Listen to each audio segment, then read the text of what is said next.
याद रखना दोस्त, जहां पर आपकी हिम्मत टूट जाए ना, वहीं से इतिहास रचने की शुरुआत होती है। उड़ान अगर पंखों से होती ना, तो मयूर सबसे ज्यादा ऊपर उड़ता। मयूर मतलब मोर, क्योंकि उससे बड़े पंख किसी के नहीं होते। लेकिन सच्चाई तो यह है कि उड़ान हौसलों से होती है। लेकिन हम में से ज्यादातर लोग हमेशा पंखों की तलाश में रहते हैं। पंखों मतलब यूटिलिटीज, रिसोर्सेस। हमारा अच्छा टाइम नहीं चल रहा, हमारे पास तो पैसे ही नहीं है, हम तो शहर में नहीं रह रहा, हमारे पास तो अच्छे लोग ही नहीं है, हमारे को जानकारी नहीं है, इतना तो हमें पता ही नहीं था, हमारे बाबूजी ने ये सब सिखाया नहीं। हम हमेशा पंखों की तलाश में रहते हैं। हमारे को ऊंचा पंख मिले तो मैं उड़ना शुरू करूं। ये सच्चाई कुछ और है। पंखों की जरूरत ही नहीं है सर। हौसले चाहिए, हिम्मत चाहिए। फिर से कहता हूं, ताकत और हिम्मत में हिम्मत सर्वोपरि है, ताकत हमेशा बाद में आता है। आज जिंदा इंसान का सबसे बड़ा कब्र है आलस। जो आदमी आलस से गिर गया ना, उसको सांसें रुकने के इंतजार करने की जरूरत नहीं है मौत के लिए। वो मर चुका है, उसका बस शरीर चल रहा है, सोच मर चुकी है उसकी। कामयाब नहीं हो सकता वो, कहीं पहुंच नहीं सकता वो, क्योंकि वो आलस से गिर गया है। और जिंदा आदमी का कब्र है आलस। ध्यान रखो दोस्त, जो आदमी खुद से हार गया ना, एक चींटी भी उस पर चढ़कर राज करती है। लेकिन जो आदमी खुद से नहीं हारा, पूरी दुनिया मिलकर भी उसे नहीं हरा सकती। और रास्ते कभी बंद नहीं होते, रास्ते कभी खत्म नहीं होते। बहुत सारे लोगों को मैं रोते हुए देखता हूं, सर मैं तो ये काम कर रहा था, ये काम ही बंद हो गया सर, कंपनी बंद हो गई सर, अब मैं क्या करूं सर, लॉस हो गया सर बिजनेस में। उसी वक्त मन करता है मुझे भी राणा वाला भाला वाला कहीं मिल जाए, इसके मुंह में भोंक दूं मैं। अरे शरीर सलामत है, उम्र बचा हुआ है, ऐसी कौन सी चीजें दोबारा खड़े नहीं कर सकते तुम। गूगल मैप में देखा है, गूगल मैप अगर लगा करके कहीं आप जा रहे हो और गूगल मैप कहता है कि आगे रेड लाइट से आपको राइट लेना है, और गलती से आपने राइट के बजाय लेफ्ट ले लिया, तो गूगल मैप क्या कहता है, तुम्हारी कहानी खत्म। अब तुमको मैं कहीं नहीं ले जा सकता, तुमने तो गलत ले लिया, अब तुम कहीं जा ही नहीं सकते, तुम्हारा रास्ता खेल खत्म भाई, अब तुम मर जाओ यहीं पर। ऐसा नहीं होता ना, गूगल तुरंत एक अल्टरनेट रूट देता है, बोलता कोई बात नहीं, इधर ले ले भाई, इधर से पहुंच जाएगा। अच्छा उधर भी अगर गलत किया ना, फिर गूगल दूसरा रूट देगा, कोई नहीं भाई इधर पहुंच जा। फिर अगर गलत ले लिया ना, गूगल देगा कोई नया रास्ता, चलो इधर। गूगल आपको तब तक नया रास्ता देता रहेगा जब तक आप मंजिल तक ना पहुंच जाओ। रास्तों की कमी हमें भगवान ने कभी नहीं होने दी सर, कभी नहीं होने दी। दिक्कत यहां है कि हम मान लेते हैं कि हमारे रास्ते बंद हो गए सर। रहे रास्ते कभी बंद नहीं होती। निगाहें मंजिल पर रखो ना, रास्ते मिलते चले जाएंगे। एक रास्ता बंद हुआ मान सकता हूं, फेल हो गए मान सकता हूं, दूसरे पर चले उधर भी फेल हो गए मान सकता हूं, तीसरे पर भी फेल हो गए समझ में आता है। लेकिन सारे रास्ते बंद हो जाए, सारे पर फेल हो जाए, ऐसा नहीं हो सकता सर। भगवान परीक्षा लेता है मानता हूं, भगवान तकलीफें देकर के टेस्ट करता है, समझ में आता है। लेकिन हम भगवान के अंश हैं, वो मजबूत करने के लिए हमें तकलीफों को देता है। भगवान के इशारे समझो। आपने, मेरे क्लासरूम का एग्जांपल देता हूं, मैं जब स्कूल में पढ़ता था ना, एक लड़का था मार्तन, मैथ में बड़ा तेज था वो। और हमारे मास्टर साहब जो थे मैथ के क्लास में, जब भी उनको मजे लेना होता था लोगों से, मैथ के सवाल पूछते थे, तो बता, नहीं बता पाया तो वो जानबूझकर ऐसे 2-3 लड़कों को उठाते थे जो नहीं बता पाएगा, फिर लास्ट में मजे लेने के लिए उठाते हैं। अब देखो मार्तन बताएगा, मार्तन बताओ बेटा, और मार्तन खटाखट खटाखट वो सॉल्व कर दे, और शाबाशी दे इतने में, और सारे लड़कों को फिर चल उठे। मार्तन को, अच्छा हद तो तब हो जाती थी, मार्तन को मार्ट साहब अपने घर बुलाते थे और घर बुला करके एक्स्ट्रा टिप्स देते थे उसको।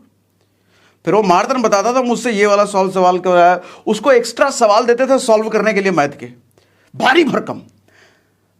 ध्यान देना, मास्टर जी कभी उसको वो सवाल सॉल्व करने नहीं देते थे जो आराम से मार्तन कर ले, वो सवाल सॉल्व करने देते थे जिसको सॉल्व करते करते मार्तन की फट जाए। क्यों? क्योंकि वो चाहते थे मार्तन टॉप करे, इससे ऊपर कोई जाए ना। फेवरेट था ना वो। मास्टर साहब अपने फेवरेट स्टूडेंट को हमेशा डिफिकल्ट सवाल देते हैं सॉल्व करने के लिए, क्योंकि मास्टर साहब का इंटेंशन उसको परेशान करना नहीं है। मास्टर साहब का इंटेंशन ये है कि वो सॉल्व करते करते उसकी ताकत बड़ी हो जाए, उसकी दिमागी शक्ति बड़ी हो जाए, फिर वो टॉप करेगा ना, आराम से हलवा हो जाएगा उसका टॉप करना।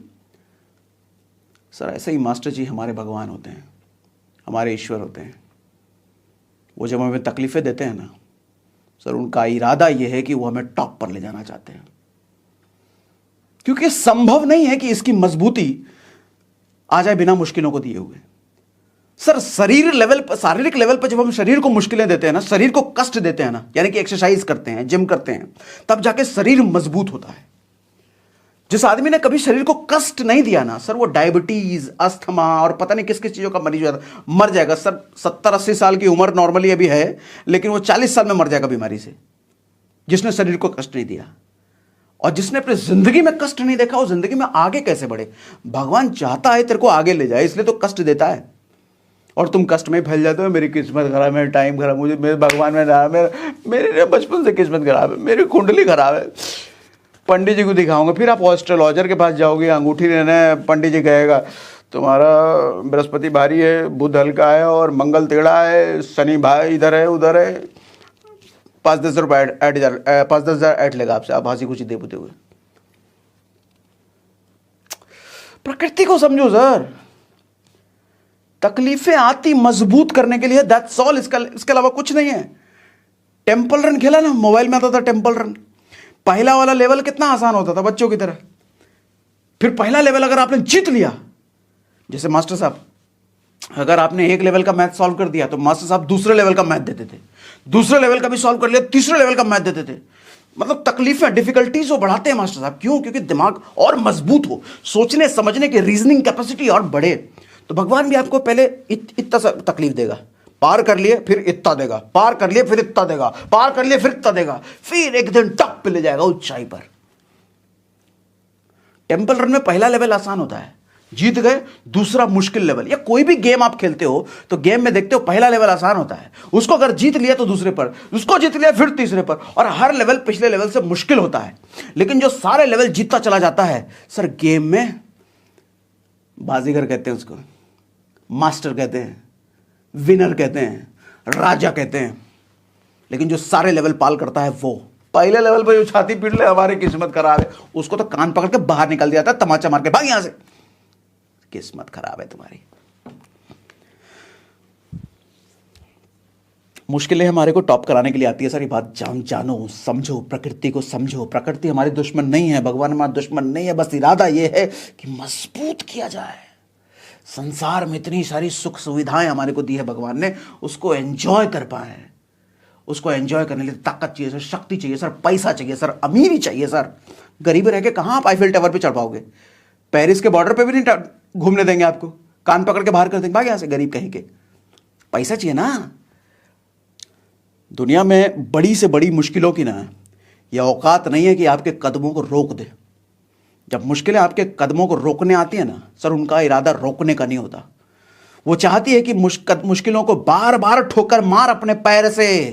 और जब मुश्किल को समझ में आता है ये ठोकर मार मार के अब इसका पैर मजबूत हो गया है, तो मुश्किलें कहती है अब इसका पैर का मजबूत हो चुका है, अब निकलो भाई, अब निकलो, अब अगली जगह चलते हैं। और पैर आपका मजबूत हो चुका होता है। चांदनी चौक टू चाइना एक मूवी आई थी, उसमें एक सीन था जो अक्षय कुमार का गुरु था ना, जो कुंफू सिखा रहा था, उसने एक टास्क दिया था अक्षय कुमार को, ये हाथ के ऊपर बेलन रख के ऐसा रगड़ने के लिए। 1 महीने तक उसको सिर्फ रगड़वाया। अक्षय कुमार एक दिन गुस्से में आ गया, तू 1 महीने से मेरे को यही करवा रहा है, मुझे कुंफू सीखना है, काम कर, फालतू टीचर है तू, ये सब नहीं सीखना मुझे। तो टीचर उसको बताने के लिए लकड़ी की कुर्सी फेंक करके मारता है उस पर, और जैसे फेंक करके मारता है अक्षय कुमार बस हाथ ही तो ऐसे रखता है, वो लकड़ी की कुर्सी एकदम टूट के अलग हो जाती है। और तब अक्षय कुमार को लगता है, एहसास होता है कि भाई साहब मेरे हाथ तो लोहे के हो गए, 1 महीना ये करवा करवा के गुरुजी ने मेरे हाथ तो लोहे के बना दिए। तब एहसास होता है बार बार मुश्किलों को झेलना हमारी नियति को स्ट्रांग कर देती है। एक छोटे बच्चे को जब इंजेक्शन लगता है ना, वो बहुत चिल्लाता है, कर्राता है। लेकिन वही इंजेक्शन एक बड़े आदमी को, मैच्योर आदमी को जब लगता है, उसको बस चींटी जैसा लगता है, उसको दर्द नहीं होता। सर इंजेक्शन तो वही है।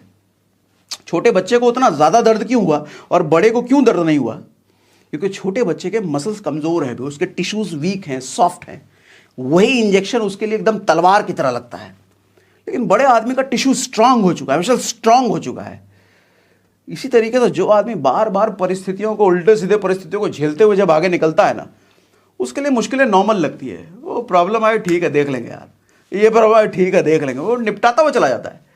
लेकिन जिस आदमी ने कभी समस्याओं को देखा नहीं है, वो आदमी समस्या आते ही पहली बार में छाती पीट लेता, हाय रे मेरी पहला ब्लेम तो किस्मत पर ही जाता है।